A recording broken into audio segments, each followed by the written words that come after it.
Hi, it's Fias Tarot. Hello, Aries placements. Okay, so this is mid-October general read and the current person, the person on your mind reading. So, let's see again before tayo mag-start. Kung hindi ka pa nakapag-subscribe, please do subscribe and hit the notification bell para lagi po tayo maging updated sa mga mangyayari pa lang. And again, kung meron pong tanong pagdating sa private reading and sa ating mga charms, okay? So, ito yung isa natin, yung ating cord cutting. Meron din tayong about love and money, yung ating 2-in-1 love and money bracelet with citrine. And yeah, yung ating granter necklace. So, yung taga-grant po ng inyong mga mina-manifest. Okay? And yeah, yung ating protection from evil eye, meron din tayo, and cleansing kit. Okay, so kung may mga tanong, just message me, message us sa akin pong legit FB page ng Fias Tarot. Okay, so again, let's start the reading. Aries placements, this is for ngayong mid-October. So ano bang meron ngayong about general, in general, what's for you, Aries placements? So, Sun, Moon, Rising, Venus, North Node, Aries. What's for you in general? Aries. Ace of Swords in reversed. Okay. And the Ace of Wands in reverse. Okay. So, some of you, this is specific. Chance na magkaroon ng reschedule. Okay. In general. Reschedule or delays pagdating po the ten of swords. There's conflicts, maybe conflicts, sabihin nating overlapping, may mga ganyan, pero yes, in general there's this energy of delays or pendings. Okay, pagdating po sa mga nakaschedule ngayong mid-October. Yes, iba sa inyo pwedeng about flight. Okay, ang tawag ito, travel. Okay, mga ganyan. Pwede pong may usod, ibahin ang schedule, mga ganyan. Okay? Yeah. Iba dito, about your promotion, pwedeng mapending. That's specific, not for all. So, what else? The Knight of Pentacles and the Four of Swords. So, medyo may pagbagal po dito pagdating po sa pamamera ng iba. Okay? Some of you, sa totoo lang, may nakikita akong mga pwedeng mag-resign or maalis sa trabaho. Yeah, sa totoo lang. Okay? So, hindi ko alam kung sana mag-resign na lang, hindi yung matatanggal. So, what else? Ang hina ng pamamera dito. Sobrang bagal. Okay, so nakita ko siya kanina. So, lumabas muli si Six of Wands. Some of you, there could be a new connection coming in. Okay? Hindi sinasabi rito kung romantic or what. Okay? So, in general, there's this communication na pwedeng darating this mid-October. And ang nakukuha ko dito is may pagkamabagal. Okay? Yeah, kung love ito, it's like a slow burner connection, parang ganyan. Merong Six of Wands dito. Okay?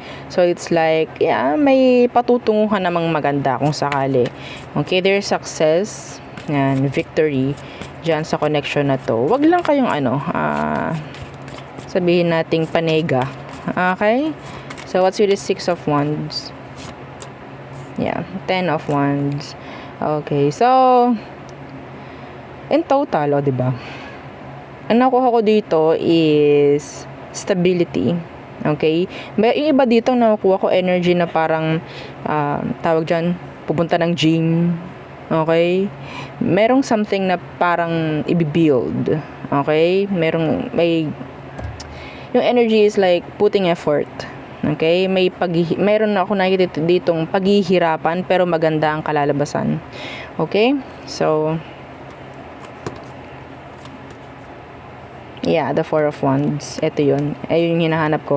Kasi 10 minus 6 of Wands, that's 4 of Wands in total. Okay? So, hindi mo lang nakikita, andyan yung pagod, andyan yung stress whatsoever. Pero in the end, yeah, nandun yung maganda. Okay? So, kung ano man, yung mga pinaghihirapan ninyo sa ngayon, nakakaramdam ka ng kung ano man na hindi sabihin nating pagod. So, andito si Four of Swords. Sinasabi, hindi mo naman kailangang itigil, ipahinga mo. Okay? Parang ganyan. The Ace of Wands Universe. Kung nawawalan ka na ng parang motivation, nawawala ka na sa tawag dyan, direction, parang nauumay ka na, kailangan mo magpahinga. Ipahinga mo. And then go back. Okay? Hindi naman sinasabi na itigil mo. Okay? Ipahinga mo and then balik ulit. Parang ganyan. Kailangan mo lang huminga. Okay? Ialis yung stress if ever or the pagod na nararamdaman kung ano man. Okay? So there. Yun ang meron ngayong mid-October. So let's see the current person you're thinking. Again, don't forget to like, share, and subscribe. And follow our FB page and yung nating YouTube channel na nasa description box below.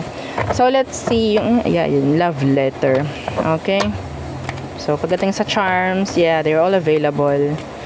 Okay? Yung ating grantor lang talaga yung made to order. Yes. Okay. Let's see. Aries, the current person. Anong meron? Anong kailangan mong malaman this mid-October? Pasensya na po kung meron kayong ingay na naririnig sa background, no? So, let's see. The person on your mind, Aries, who is this? The Star Universe. So, nagkaroon kayo ng fallout, I think.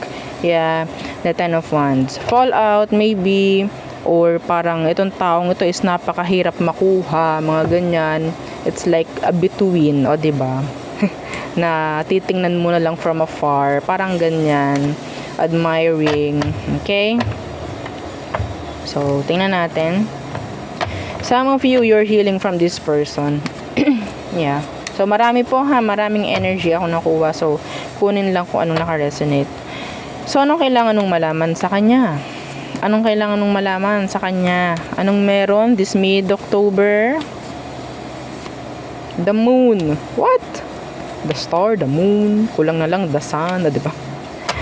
The moon, this is talking about energy of mirroring. Some of you could be mirroring each other this mid-October.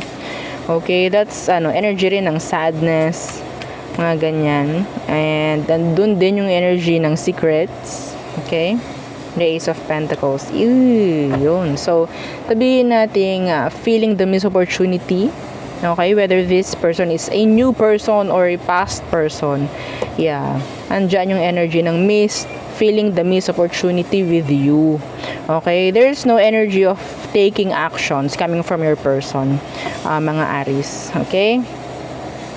So, the Five of Pentacles. Maybe this is the reason kung bakit. Maybe they are afraid of the rejection, mga ganyang bagay. So ngayon, di ba, mahina na yung boses ko kasi nawala na yung nawala na yung ingay sa labas. So nahiya naman ako bigla. Anyway, di ba? So yun po Oo, so andito yung secrets, nandiyan yung mirroring. Some of you, kung anong nararamdaman mo dun sa person, kung sino man to, ganun pa rin, ganun din yung nararamdaman niya for you. Okay? The missed opportunity, panghihinayang, ganyan. The fallout, trying to heal, mga ganyang bagay. And the situation is heavy. It's not that comfortable pagdating sa kanila. Okay? So, kung ano man ang situation, lalo na nga po, kung hindi kayo nag-uusap or nagkakaroon ng, tawag dyan, connection, kung ano man, communication, physical, then, it's weighing them down. Okay? So, let's see who else, Aries. Oops. Okay, the Nine of Pentacles in reversed. And the Three of Pentacles in the reversed. There could be imbalance here. Okay? So, hindi mo makitaan ng pagiging responsable itong taong to, Aries. Hindi kayo magkatugma, hindi kayo magkatagpo, hindi kayo magkaintindihan ng taong to. There could be misunderstandings ngayon sa situation. Okay? Some of you pwedeng patungkol sa pera. Patungkol sa pera, pwedeng meron kayong mga arguments about money sa ngayon, conflicts, issues, ganyan. Okay, in general, responsibilities. Okay, so anong meron sa kanya? This mid-October, the Emperor. Hindi pa rin ito makakapag-step up, no plans, no goals, no nothing. Okay.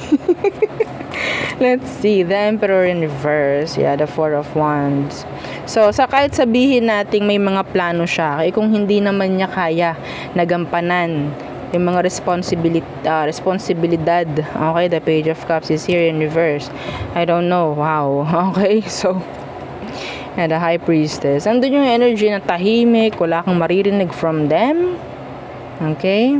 Iba po sa inyo, there's this energy of codependency. Okay? So, pwedeng siya is nakasandal lang sa'yo or ikaw nakasandal sa kanya, mga ganyang bagay. So, ngayon, ang nakukuha ko, wala pa rin pagbabago. Yes, iba, pwedeng magkasama pa rin. Nandyan pa rin kayo sa relationship ninyo, kung ano man, na connection meron kayo. Okay? Pero, the person is, sabihin natin, hindi pa rin totally talagang mag-step up. Wala akong nakikitang pagbabago dito. Okay? Being responsible is wala. Nada. Okay? So, yes.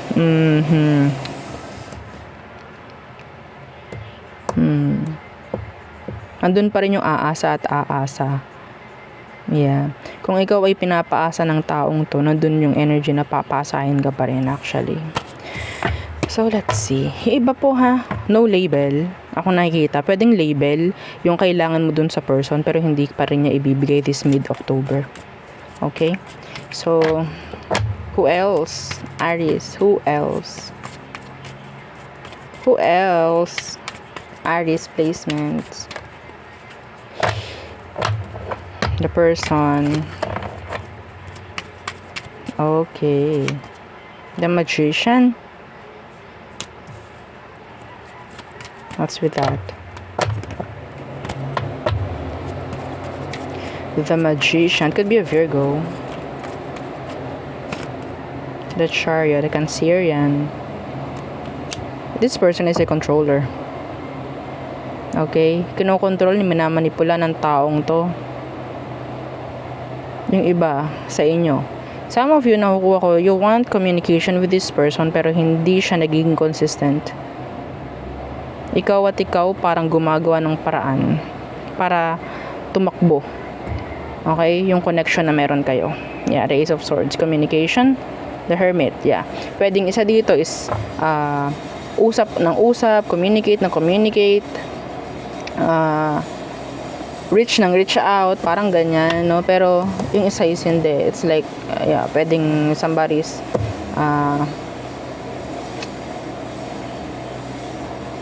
sabihin natin hindi talaga nire-replyan. Okay? Sinisin na lang, mga ganyang bagay. So, let's see. Ano bang meron? Anong meron? Anong kailangan mong malaman, Aries? The Ace of Cups. And the Six of Swords in reverse. Temperance. The Moon in reverse.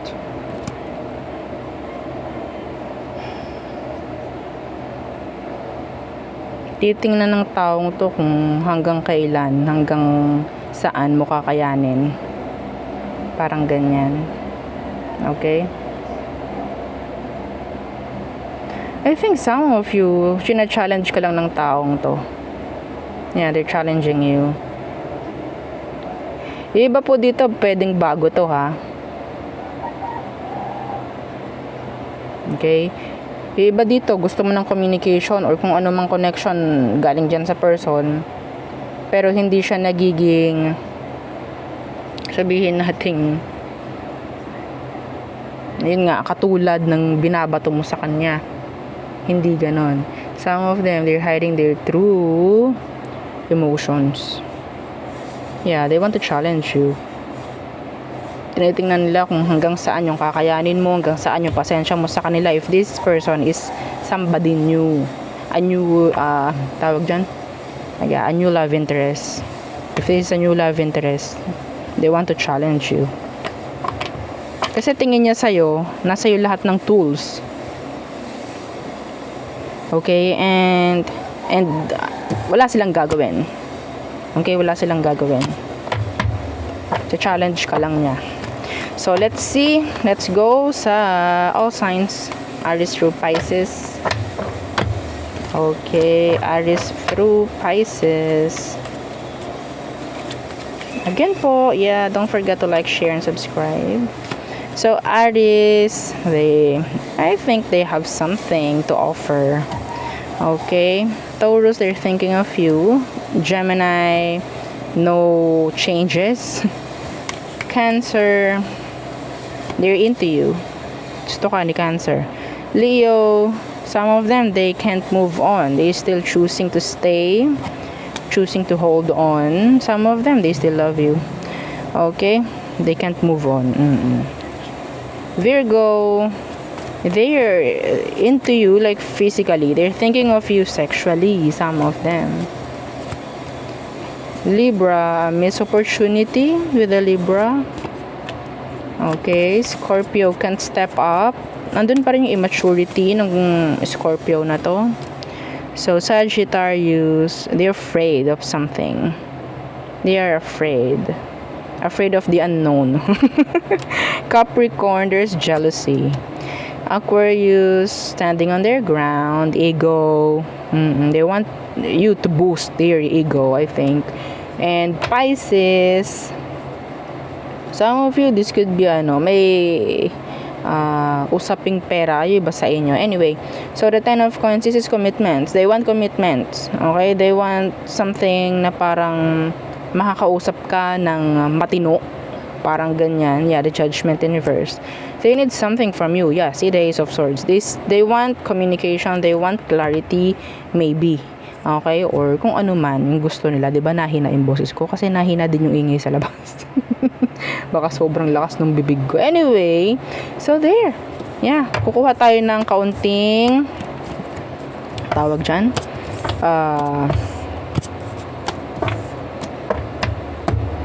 So, ito. Yung ating charm. Okay, ating mga charms.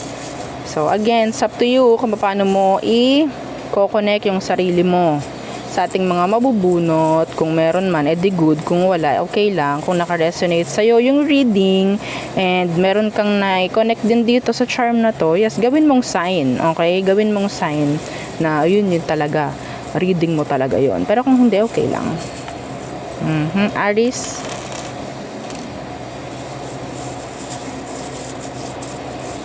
Okay, Aries. Okay. So we have here letter S.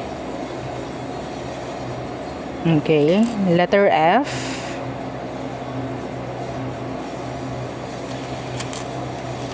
Letter N.